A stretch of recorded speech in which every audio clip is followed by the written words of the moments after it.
চব্বিশের ছাত্র জনতার আন্দোলনের প্রথম শহীদ আবু সাইদ।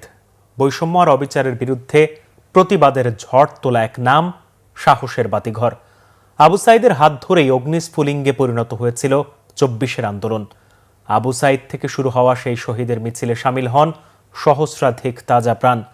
আন্দোলনে অংশ নেয়া শিক্ষার্থীরা মনে করেন, সেদিন পুলিশের বুলেটের সামনে বুক পেতে দিয়ে যে ইতিহাস রচনা করেছেন আবু সাইদ, তার সেই সাহস আর প্রাণ উৎসর্গের ইতিহাস মানুষের হৃদয়ে স্বর্ণাক্ষরে লেখা থাকবে। মুহিবুল্লাহ মুহিবের রিপোর্টে বিস্তারিত।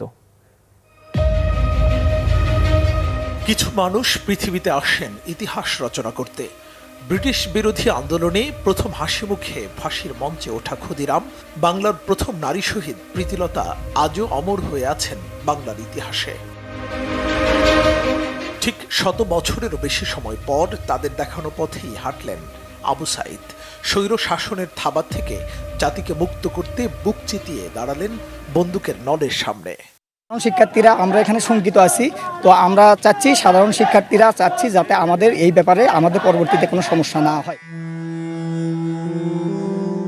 চব্বিশের আন্দোলনে পুলিশের গুলির সামনে দাঁড়িয়ে যে বারুদ ছড়িয়ে দিয়ে গেছেন রংপুরের এই শিক্ষার্থী, সেই বারুদই অগ্নিস্ফুলিঙ্গ হয়ে ছড়িয়ে পড়েছিল পুরো বাংলাদেশে।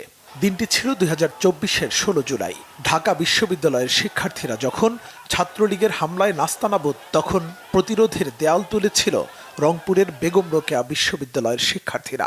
পুলিশের বন্দুকের সামনে অসীম বিশ্বাস নিয়ে একাই দাঁড়িয়েছিলেন আবু সাইদ। কিন্তু কে জানতো, সেই বিশ্বাসে ভরা আবু সাইদের বুকটাকেই ঝাঁঝরা করে দেবে পুলিশের উদ্যত্ত রাইফেল। আগে ছিল এটা কি সাধারণত কোটা আন্দোলন, কিন্তু যখন তাকে প্রকাশ্যে গুলি করে হত্যা করলো পুলিশ, তো এরপরেই আন্দোলনটা পুরো আমাদের শুধু কোটা আন্দোলন হয়ে না, পুরো ডাইভার্ট হয়ে পুরো স্বৈরাচার পতনের আন্দোলন হয়ে গেল। আমার দিক থেকে মনে হয় কখনো না কখনো এটা হতোই। আবু সাইদ না দিলে অন্য কেউ দিত, কেউ না কেউ বিপ্লবী চেতনাটা ধারণ করতোই মনে, এবং এটা কখনো না কখনো হতোই। একটা মানুষ যখন তিলে তিলে মরতে থাকে, যখন তার কোনো উপায় না থাকে, শেষ পর্যন্ত সে যা করতে পারে সেটা কিন্তু সে করবে। আমার সাধ্যের মধ্যে যতটুকু আছে আমি সেটা করব। এই একই ব্যাপারটা ঘটেছিল। আমি মনে করি আবু সাইদের, not only Abu Saeed but also সবার বাঙালি যাদের মধ্যে চেতনাবোধ আছে তাদের মধ্যেই। তো উনি যদি ওইখানে না দাঁড়াতেন, উনি যদি ওই দিন শহীদ না হতেন, তাহলে অনেকটাই আন্দোলন কিছুটা হলেও থেমে যাচ্ছিল। যদি উনি শহীদ না হতেন, হয়তো এই আন্দোলনটা আর ত্বরান্বিত হতো না। সেদিন আবু সাইদ জীবন দিয়ে বৈষম্যের বিরুদ্ধে প্রতিবাদের যে দাবানল ছড়িয়ে দেন, সেই দাবানলেই নড়বড়ে হয়ে যায় স্বৈরাচারের মসনদ। আন্দোলনের স্ফুলিঙ্গ ছড়িয়ে পড়ে পুরো বাংলাদেশে। একই দিনে পুলিশের গুলিতে চট্টগ্রামে 3 জন, ঢাকায় 2 জন নিহত হন, আহত হন সহস্রাধিক মানুষ।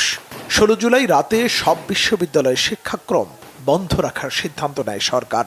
বন্ধ ঘোষণা করা হয় শিক্ষা মন্ত্রণালয়ের আওতাধীন সকল শিক্ষা প্রতিষ্ঠান। শিক্ষার্থীদের উপর নির্বিচার হামলার প্রতিবাদ জানিয়ে পদত্যাগ করেন ছাত্রলীগের অন্তত অর্ধশত নেতা। ঢাকা বিশ্ববিদ্যালয়ের শিক্ষার্থীদের উপর ছাত্রলীগ ও যুবলীগের নজিরবিহীন বর্বর হামলায় ক্ষুব্ধ হয়ে ওঠে সর্বস্তরের মানুষ। কোটা আন্দোলন রূপ নিতে থাকে গণ আন্দোলনে। আসলে আবু সাইদরা তো প্রতি বছর জন্মায় না, প্রতি 100 বছরও জন্মায় কিনা সেটাতেও সন্দেহ আছে। তিনি প্রথম জীবন দিয়েছেন আমাদের এই 24-এর যে জুলাই আন্দোলন ছিল সেটাতে। তো উনি যে সবার প্রথমে বুলেটের সামনে যে সাহসিকতার প্রমাণ দিয়েছে, এক্সেপশনাল নট ইজ রুল, উনি এক্সেপশনাল। আবু সাইদ প্রত্যেকটা শিক্ষার্থীর অন্তত মনে গেঁথে থাকবে, কারণ সে আমাদের শিক্ষার্থীর হয়ে সবার আগে প্রাণ দিয়েছে।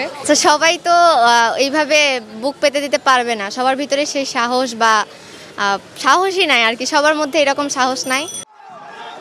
পৃথিবীতে অন্যায়ের বিরুদ্ধে বুক পেতে মৃত্যুকে আলিঙ্গনের ইতিহাস রচিত হয় না রোজ।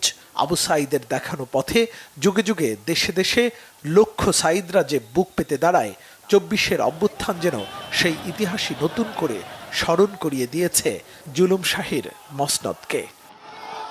মুহিবুল্লাহ মুহিব, বাংলা ভিশন, ঢাকা।